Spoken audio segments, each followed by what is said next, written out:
Hello friends. सी language सीखने की series में आज हम देखेंगे लेक्चर 4 का पार्ट 7, जिसमें हम पढ़ रहे हैं arithmetic instruction in C language. हमने कई सारे ऑपरेटर्स अभी तक पढ़े हैं, जैसे unary operators, arithmetic operators, bitwise operators, relational operators. आज हमको पढ़ना है लॉजिकल ऑपरेटर्स। लॉजिकल ऑपरेटर्स तीन होते हैं: नॉट, एंड, और। नॉट ऑपरेटर की प्रायोरिटी इन दोनों से ज़्यादा होती है।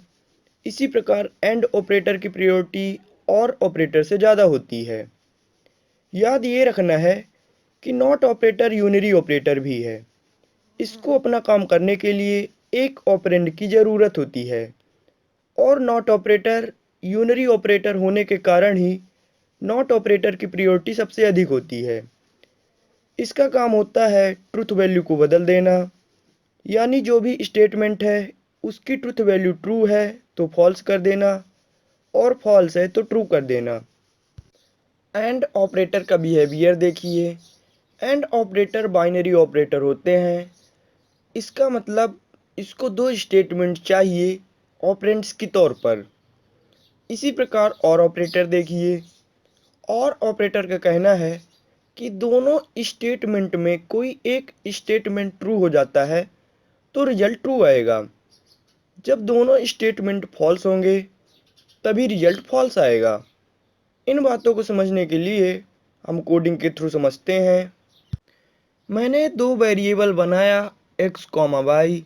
फिर मैंने y में असाइन कर दिया x ग्रेटर देन 4, और प्रिंटफ के अंदर मैंने y की वैल्यू प्रिंट करा दी। तो आप बता सकते हैं कितना आउटपुट आएगा? यस, 1 आएगा, क्योंकि हमने पिछली क्लास में रिलेशनल ऑपरेटर को पढ़ा था।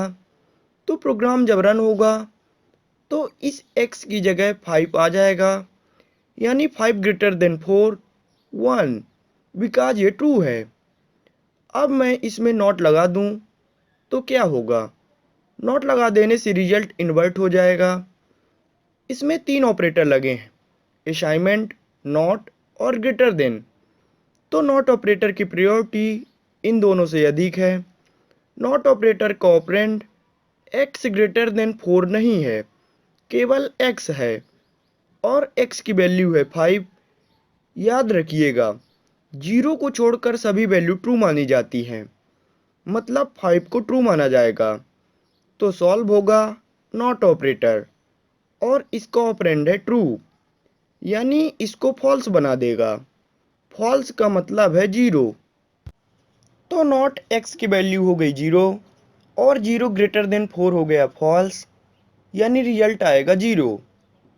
यस, अब मैं लिखता हूँ x greater than 4 and x less than 10। ये दोनों अलग अलग स्टेटमेंट हैं, दोनों की इंडिविजुअल ट्रुथ वैल्यू है। एंड ऑपरेटर इन दोनों रिजल्ट को कंबाइन करने का काम करेगा। तो एंड ऑपरेटर का बिहेवियर समझिए। सपोज करिए यदि इन दोनों स्टेटमेंट का रिजल्ट ट्रू आया तभी आउटपुट ट्रू आएगा।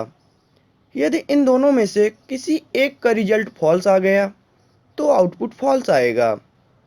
यदि आपको समझने में दिक्कत जा रही है तो आप वीडियो को बैक करके एंड ऑपरेटर का बिहेवियर समझ सकते हैं। इसको आप सॉल्व करिए। 5 बड़ा है 4 से, इसी प्रकार 5 छोटा है 10 से। दोनों स्टेटमेंट में ट्रू आ जाएगा, यानी इसका आउटपुट आएगा 1। यस, अब मैं इसकी जगह लगा देता हूँ लेस देन।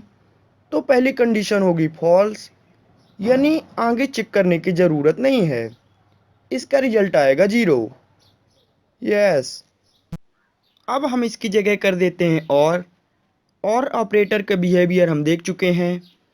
इन दोनों स्टेटमेंट में किसी एक का रिजल्ट ट्रू आ जाता है तो आउटपुट ट्रू आएगा।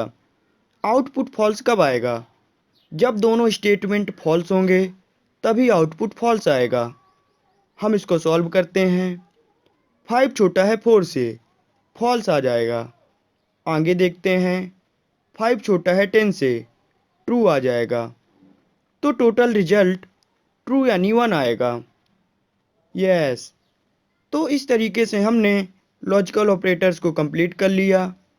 आप चाहें तो सभी ऑपरेटर्स को एक साथ यूज करें और आउटपुट प्रिडिक्ट करें, क्योंकि आप जितनी प्रैक्टिस करेंगे आपकी कोडिंग स्किल उतना ही इम्प्रूव होगी। बहुत सारे स्टूडेंटों का मित रहता है कि मेरी प्रोग्रामिंग स्किल इम्प्रूव नहीं हो रही, मेरे से प्रोग्राम नहीं बन रहे। तो आप जितनी प्रैक्टिस करेंगे आपकी प्रोग्रामिंग स्किल उतनी ही स्ट्रांग होगी। यदि आपको वीडियो पसंद आ रहे हों तो आप लाइक करिए, कमेंट करिए, अपने दोस्तों के बीच में शेयर करिए और सब्सक्राइब ज़रूर कीजिए, क्योंकि जैसे ही मैं वीडियो अपलोड करूं आप उस वीडियो को देख पाएँ। धन्यवाद।